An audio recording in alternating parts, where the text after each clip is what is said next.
Важное место в становлении государственности любого народа занимает культурная сфера жизни общества. Еще до образования республики в 3 ингушских районах ЧССР насчитывалось лишь несколько домов культуры и библиотек со слаборазвитой материально-технической базой и самодеятельные коллективы, которые, несмотря ни на что, достаточно ярко представляли творчество ингушского народа на различных фестивалях и конкурсах. С образованием республики начался новый этап развития ее культурной жизни. В Ингушетии были созданы 3 государственных театра – Ингушский драматический театр имени Идриса Базоркина, Ингушский театр юного зрителя и Русский драматический театр «Современ». И функционировали дома народного творчества, которые пропагандировали традиции и обычаи ингушского народа, а также фольклорные песни, танцы, обряды и игрища. Одним из таких, доставшимся нам из советского прошлого, является сельский клуб в Плиево. В ветхом здании 70-х годов постройки расположен зал на 80 мест и небольшое фойе, на которое возложено много функций.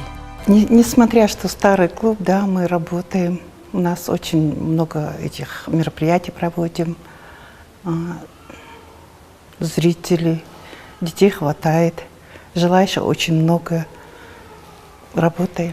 Сколько у вас кружков? Какие у вас кружки? Кружки, у нас 3 кружка, у нас нет возможности, было бы и побольше, да. У нас единственное, что есть фойе и зал, поэтому драм-кружок, танцевальный и вокал. Сколько детей вообще? Где-то 67-68, вот так. Много детей очень. Скажите, как организуется вами работа, репетиции, занятия учебные, как проходит все? Мы стараемся, как бы дети идут в школу, да, они к нам приходят, когда со школы тоже, да, с урока, в обедное время, а так в субботу, воскресенье работаем с детьми.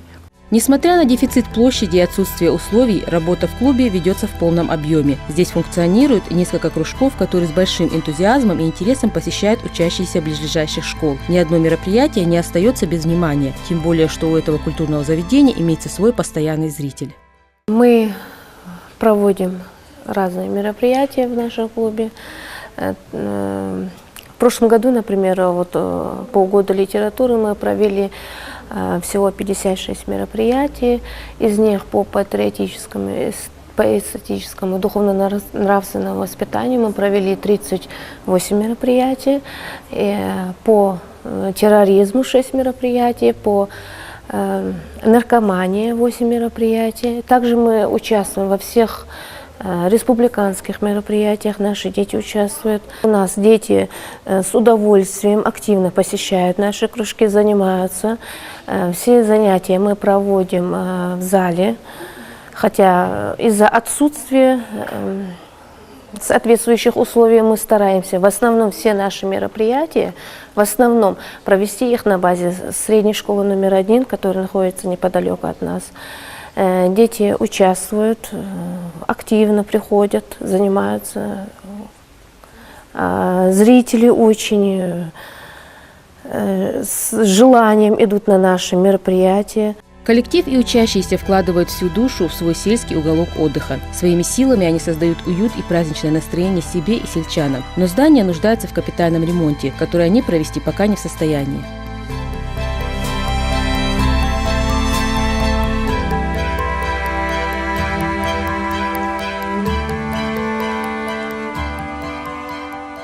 Подобных домов культуры на сегодняшний день в республике 14 единиц. Все они находятся в ведении администрации муниципальных образований. Необходимость строительства новых и реконструкции старых домов культуры назрела давно. И если вопрос реконструкции пока решается лишь в крупных муниципалитетах, то строительство новых запланировано уже в этом году.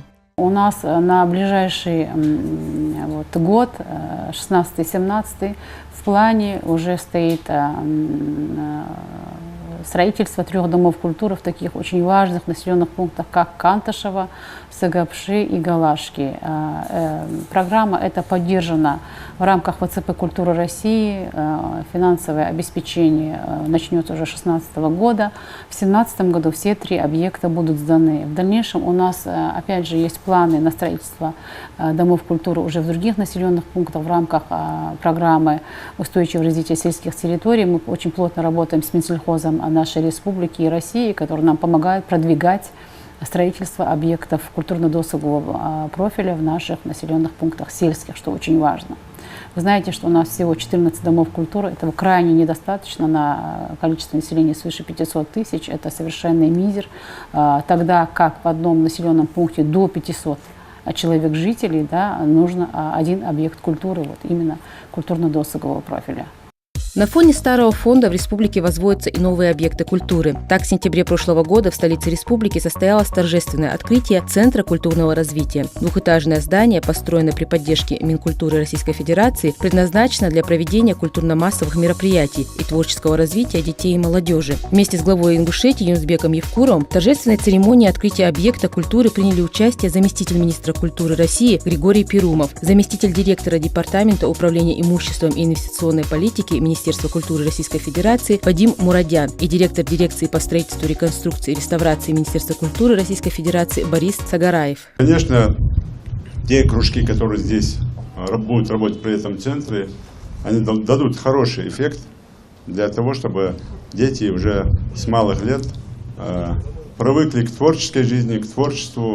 Руководитель региона поздравил жителей республики с большим событием и отметил, что культурный центр создан для того, чтобы история и богатые традиции ингушской культуры передавались из поколения в поколение. Юнусбек Евкуров поблагодарил министра культуры Российской Федерации за оказанную помощь и содействие в строительстве нового центра культуры. Он подчеркнул важность работы центра, в особенности его значения в воспитании подрастающего поколения. Заместитель министра культуры России Григорий Перумов в свою очередь поздравил жителей республики с открытием пока еще единственного в своем роде комплекса и отметил, что Ингушетия вошла в пятерку регионов, досрочно сдавших в эксплуатацию объекты культуры такого направления. Он выразил надежду, что центр станет местом, где молодежь республики сможет реализовать все свои потенциальные возможности. Всего в России реализуем 39 таких центров, которые будут построены до конца 2016 года. И вот в первую пятерку Ингушетия попала, это не случайно, потому что было видно и отношение руководства республики, и всех было желание достичь результата. И мы видим этот прекрасный результат. К 1 июля только 5 регионов справились с этой задачей. Знаете, какой красивый, замечательный, многофункциональный центр, где во всех направлениях идет развитие культуры. Уже начался процесс обучения, и максимально сделать так, чтобы Министерство культуры, в целом правительство республики создало условия для того, чтобы вот эти великолепные помещения в этом великолепном зале не пустовали в светлое время суток, чтобы они постоянно работали. Затем Юнусбек Евкуров вместе с Григорием Перумовым и юными кружковцами торжественно перерезали красную ленточку, после чего министр культуры Ингушетии Марит Газдиева провела для почетных гостей небольшую экскурсию по зданию. Первый этаж здесь занимают просторное фойе с зоной для экспозиции, актовый зал на 144 места, книгохранилище, читальный зал, гардероб, буфет. Второй – административные и вспомогательные помещения, театральная студия, конференц-зал и мастерские, адаптированные под направление промысловиков. В Центре культурного развития горожане и гости Магаса смогут не только посмотреть спектакли, кинофильмы, выставки, но и получить знания и навыки на различных курсах и в творческих студиях. Потенциал, он, как говорится, у всех детей одинаковый. Мы за собой ведем этих детей. Мы их сегодня обеспечиваем такими условиями, на что я, честно говоря, всегда обращаю внимание. Это сегодня мы делаем то, что давным-давно у нас должно было быть. Надеюсь, что это начало светлого пути. Я очень рад, здесь все рвутся в бой, родители приходят, здесь кружок вокала, здесь кружок изобразительных искусств, кружок декоративно-прикладного искусства, у нас кружок хореографии, танцы есть. Главе региона и высоким гостям была представлена концертная программа с участием молодых и талантливых воспитанников музыкальных школ и творческих коллективов республики, а первые воспитанники сразу приступили к делу. Это голос с людьми, там снег бывает. Люди вот они. Это куски, вот они, вот они. Прошло 6 месяцев с тех пор, как начал функционировать центр. За это время здесь открыто 4 кружка – вокальный, танцевальный, студия кино и театра, изобразительное и декоративно-прикладное искусство и швейный цех. Центр посещает более 70 человек, среди которых не только жители столицы. Открылся 21 сентября 2015 года, прошло полгода, у нас функционирует 5 студий, они все функционируют в полном объеме. Более того, в данный момент проходит мероприятие Индира, совместно с мэрией Магаса. Я хотел отметить, что у нас очень положительное взаимодействие с мэрией Магаса. Вот. То, что касается самого центра, оно многофункциональный центр, и здесь как работают студии хореографии, ДПИ, студии вокала, а также это киноцентр. это год кино, 2016 год кино, есть очень большая вероятность, мы надеемся на это, что нам фонд кино Малышев как бы предоставит безвозмездно сумму, чтобы мы приобрели 3D оборудование. Скажите, ваши коллективы принимают участие в каких-то мероприятиях? Да, наши коллективы принимают участие. За эти полгода уже 4 раза как бы студия хореографии, студия вокала выступала.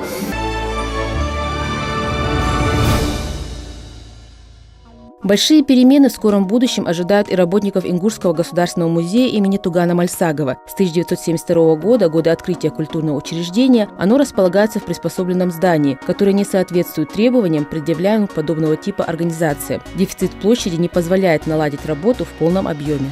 Вы знаете, сегодня уже более 40 лет музей размещается в бывшем районном доме культуры, приспособленном, можно сказать, помещении, где занимает 5 выставочных залов и 1 хранилище.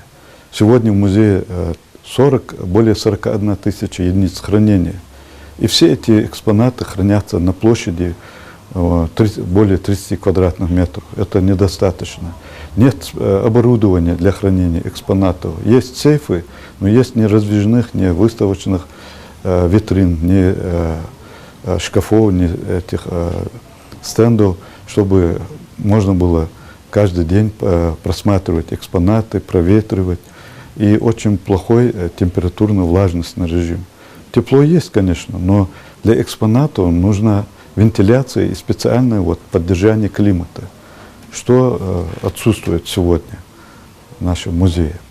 5 выставочных залов. Посмотрите, мы находимся в зале этнографии.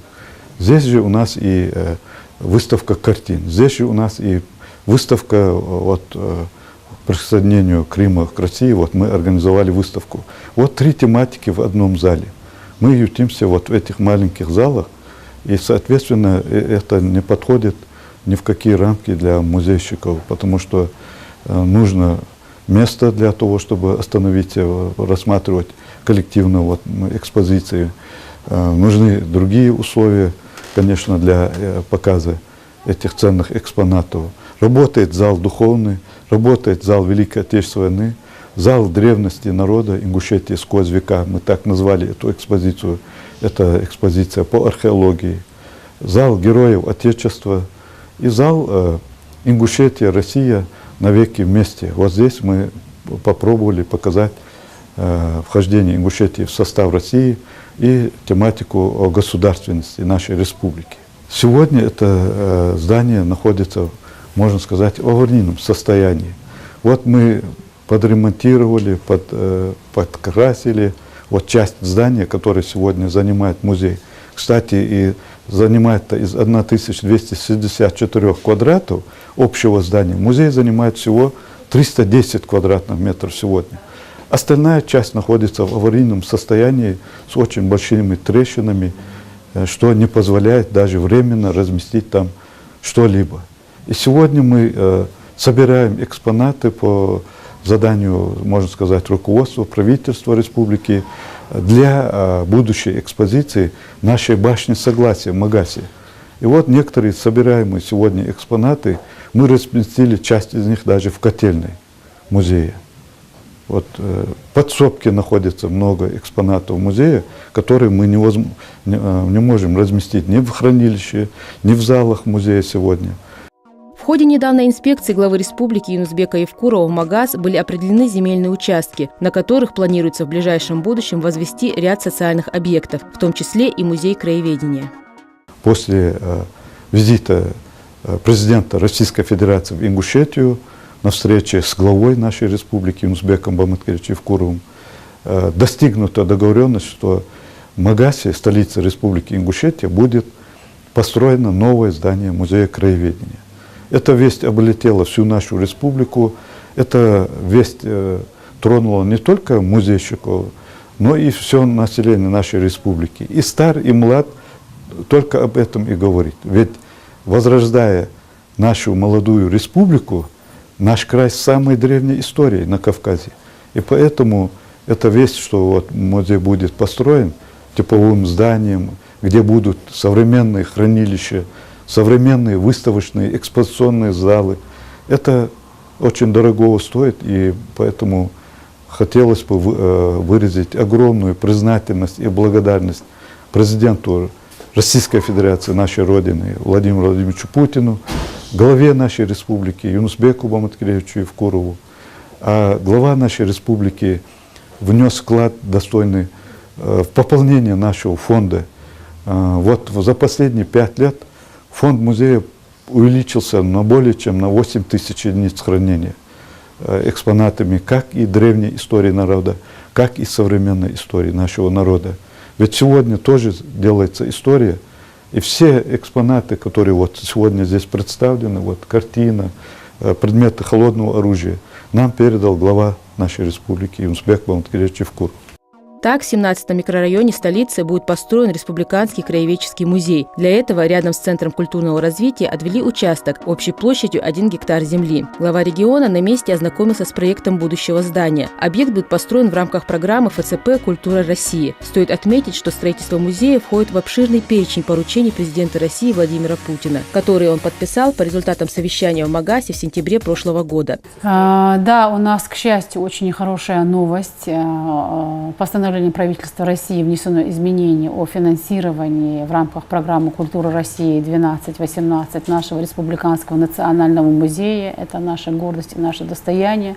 Это, на мой взгляд, самый главный важный объект, потому что он касается вопросов сохранения истории и культуры нашего народа. Музей краеведения, его строительство стартует уже в 2017 году. Главой республики, кабинетом правительства уже определено место строительства в городе Магас этого очень важного, я бы сказала, комплекса культурного, который уже к 2018 году будет возведен в нашей республике. Мы торжественно его откроем. Также рядом с краеведческим музеем будет драматический театр. И это не весь перечень объектов, которые планируют построить в Ингушетии в ближайшее время. В соответствии с рядом поручений Владимира Владимировича Путина, президента России и, конечно же, главы республики, на основе протокольных поручений высшего руководства страны мы ведем работу по строительству еще 5 объектов крупных культуры в республике Ингушетия. Это Дворец культуры в городе Магас, Национальная библиотека, Русский музыкально-драматический театр в Магасе и, конечно же, очень важное учреждение культуры – это Государственная филармония, здание для Государственной филармонии. И не менее важный объект – это объект, который обеспечивает кадровое поступление по всем направлениям в сферу культуры – это Государственный колледж искусств.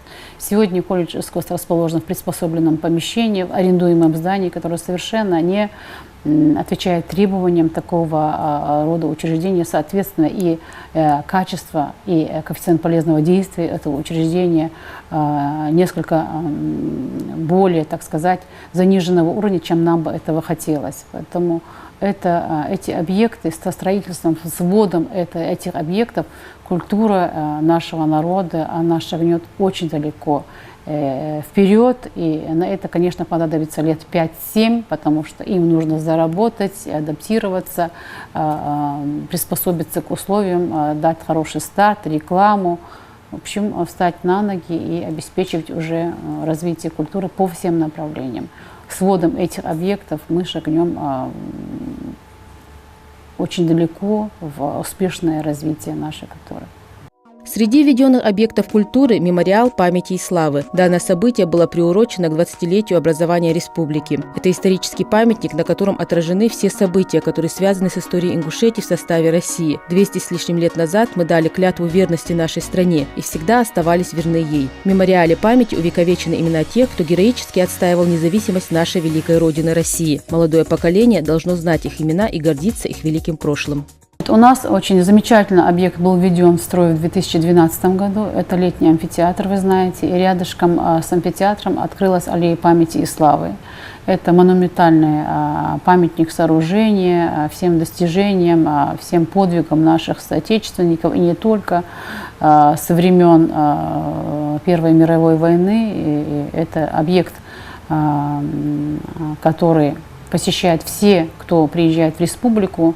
независимо от статуса. И таким образом мы пропагандируем нашу историю, культуру вот для приезжих, для тех, кто приезжает в республику.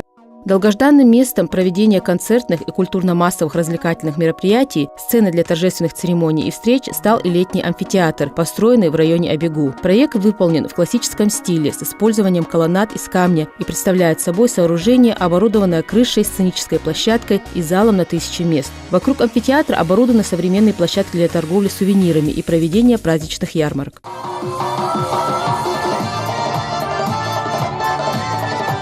За последнее время, конечно, прошли большие изменения в плане материально-технического оснащения учреждений культуры, в плане расширения инфраструктуры культуры и, конечно же, развития как внутри республики разных видов культуры, так и ее пропаганды за пределами нашей республики, в регионах России, в странах ближнего и дальнего зарубежья. Вы сами очевидцы этих событий. Мы все наши гастрольные мероприятия, все наши фестивальные мероприятия отражаем в СМИ, на нашем сайте, поэтому, судя по анализу СМИ, вы видите, что действительно культура стала развиваться в плане пропаганды, в плане ее экспорта в другие регионы, субъекты России на очень хорошем уровне. Что касается инфраструктуры, это, конечно, самый больной вопрос, это самый важный вопрос, потому что без создания учреждений в том объеме, в котором это необходимо, мы никогда не достигнем никаких результатов. Там могут приходить разные министры, там, руководители учреждения, но объять необъятное в силу ограниченности ресурсов невозможно. Поэтому мы, конечно, с большим терпением относились к тому, что происходит, что у нас действительно первоочередными были объекты жизнеобеспечения в республике необходимы. Это объекты здравоохранения, образования и вот развитие сети дошкольных образовательных учреждений. Да?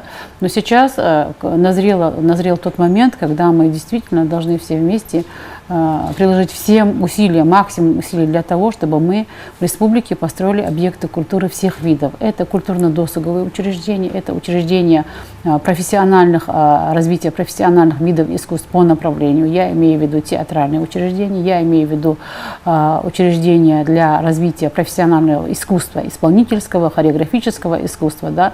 Я имею в виду создание в республике концертных залов, которые помогли бы и осуществлять межкультурный обмен, проводить в республике политику гастролей, приглашать сюда звезд российской эстрады, потому что сегодня из-за того, что в республике отсутствует киноконцертный зал с количеством посадочных мест минимум 1000 для звезды эстрады, допустим, из звездного коллектива, да, из Москвы, то это, конечно, нужен такой формат. У нас нет такого дворца, у нас в плане, конечно, он стоит, строительство, но, к сожалению, пока этот дворец культуры у нас не построен. Появилось место для проведения досуга и у жителей Нижних Очелуков. Дом культуры, в котором село нуждалось более 20 лет, наконец открыли в прошлом году. И это событие приурочили ко Дню государственного флага.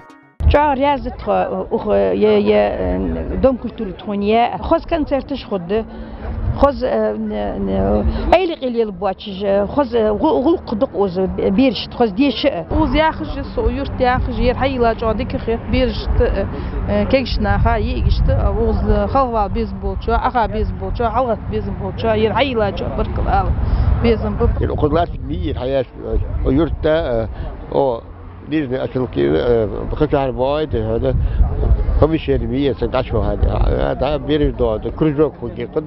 Небольшой, но красивый, а главное вместительный дом культуры стал для села многофункциональным культурным центром. Библиотека, клубы по интересам, бильярдная – все это разместили в стенах здания. Общая площадь культурно-досугового заведения свыше 450 квадратных метров. Имеются административные помещения, аудитории для занятий кружковой деятельностью и актовый зал на 300 мест. Все 3 очелуки были лишены возможности реализовать творчество детей и взрослых здесь, в населенных пунктах. Поэтому Сегодня радость на лицах людей, она просто неописуема. Я хочу поблагодарить всех, кто прямо или косвенно причастен к этому событию, поздравить всех с этим праздником и пожелать им доброго пути, хороших, талантливых детей, которые прославят в будущем и не только культуру Малгобекского района, но и всей нашей республики. Многие знаменитые певцы и артисты, выступавшие на открытии этого ДК, свой профессиональный путь начинали когда-то в таких же сельских домах культуры. Я очень счастлив, что я одним из первых выступил здесь на этой сцене, как солист-вокалист Государственной филармонии, исполнил все самые свои песни, хиты, как говорится, для наших жителей этого сельского поселения. Желаю нашей молодежи, чтобы они действительно стали на правильный путь, сделали хороший выбор, а уж все остальное им предоставили, я думаю. Строительство домов культуры запланировано и на текущий год, сразу в 3 населенных пунктах республики. Появление подобных объектов, несомненно, отразится на интересах и занятости жителей сел и позволит удержать молодежь от многих пагубных явлений.